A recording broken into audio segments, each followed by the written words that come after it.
안녕하세요. MASSA TV입니다. 여러분은 인터넷이나 뉴스에서 한 번쯤 이런 말을 들어보셨을 겁니다. 대한민국은 앞으로 망한다. 출산율이 너무 낮아서 미래가 없다.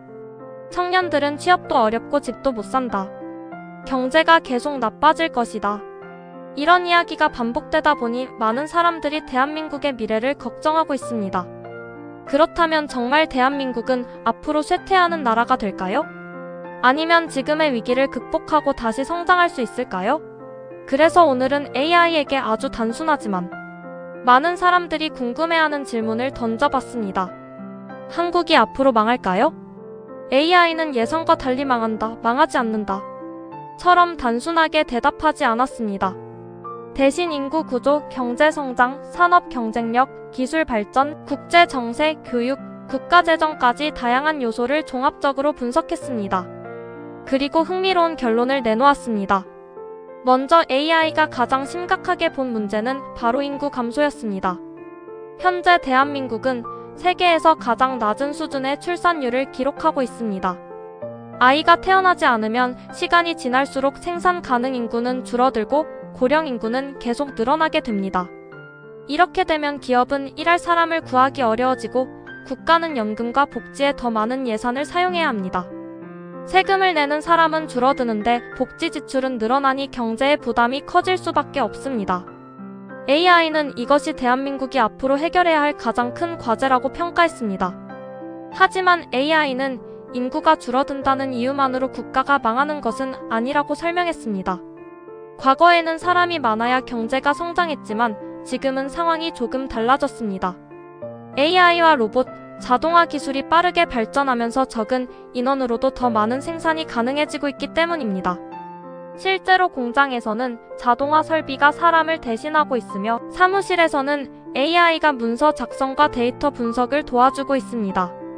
즉 앞으로는 인구의 숫자보다 얼마나 높은 생산성을 만들어내는지가 더욱 중요해질 가능성이 크다고 분석했습니다. 다음으로 AI는 대한민국 경제를 분석했습니다. 최근 경기 침체와 높은 물가 때문에 경제가 어렵다는 이야기가 많지만 AI는 한국 경제의 기초 체력은 여전히 강한 편이라고 평가했습니다. 대한민국은 반도체, 자동차, 배터리, 조선, 디스플레이 등 세계 시장에서 높은 경쟁력을 가진 산업을 보유하고 있습니다. 특히 AI 시대가 본격적으로 시작될수록 반도체의 중요성은 지금보다 훨씬 커질 가능성이 높습니다. AI를 학습시키기 위해서는 막대한 양의 고성능 반도체가 필요하기 때문입니다. 또한 전기차 시장이 확대되면서 배터리 산업 역시 중요한 성장 동력이 될 것으로 전망했습니다. 물론 긍정적인 요소만 있는 것은 아니었습니다.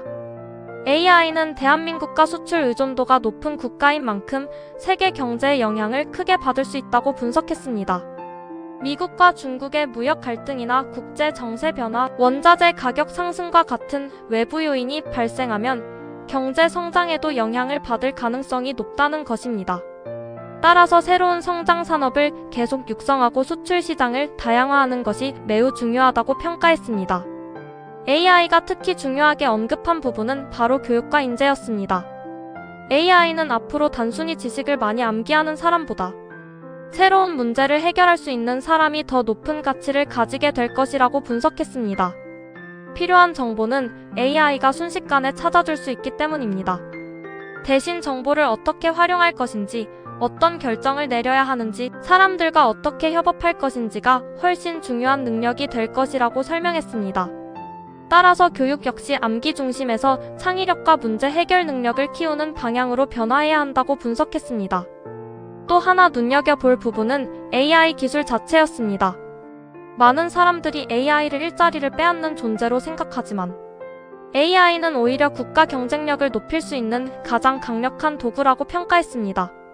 AI를 적극적으로 활용하는 기업은 생산성을 크게 높일 수 있고 의료 분야에서는 질병을 더 빠르게 진단하며 제조업에서는 불량률을 낮추고 행정에서는 업무 효율을 높일 수 있습니다. 결국 AI를 얼마나 잘 활용하느냐가 앞으로 국가 경쟁력을 결정하는 중요한 기준이 될 가능성이 높다는 것입니다. 그렇다면 청년들의 미래는 어떨까요? AI는 현재 청년들이 취업난과 높은 집값, 불안정한 경제 상황 때문에 어려움을 겪고 있는 것은 사실이라고 인정했습니다. 하지만 동시에 앞으로 새롭게 만들어질 직업도 상당히 많을 것이라고 예측했습니다. AI 전문가, 데이터 분석가, 로봇 엔지니어, 클라우드 전문가, 사이버 보안 전문가처럼 과거에는 없었던 직업들이 이미 빠르게 성장하고 있으며 앞으로도 새로운 산업이 계속 등장할 가능성이 높다고 설명했습니다. 결국 변화에 맞춰 새로운 기술을 배우는 사람이 더 많은 기회를 얻게 될 것이라고 분석했습니다. 마지막으로 AI는 대한민국의 미래를 한 문장으로 정리했습니다. 대한민국이 망하는 것이 아니라 변화에 적응하지 못하면 어려워질 가능성이 높다. 과거를 돌아보면 대한민국은 외환위기와 금융위기, 글로벌 경기 침체와 같은 수많은 위기를 겪으면서도 새로운 산업을 키우고 성장해 왔습니다. 지금 역시 분명 해결해야 할 문제는 많습니다. 하지만 동시에 AI, 반도체, 바이오, 배터리, 로봇 산업처럼 새로운 기회도 함께 찾아오고 있습니다. 결국 미래를 결정하는 것은 국가의 운명이 아니라 변화에 얼마나 빠르게 적응하느냐일지도 모릅니다. 여러분은 대한민국의 미래를 어떻게 생각하시나요? 앞으로도 충분히 성장할 수 있다고 보시나요? 아니면 지금보다 더 큰 변화가 필요하다고 생각하시나요? 여러분의 생각을 댓글로 남겨주시면 함께 이야기 나눠보겠습니다. 지금까지 MASSA TV였습니다. 시청해주셔서 감사합니다. 오늘 영상이 도움이 되셨다면 좋아요와 구독, 그리고 알림 설정까지 부탁드립니다.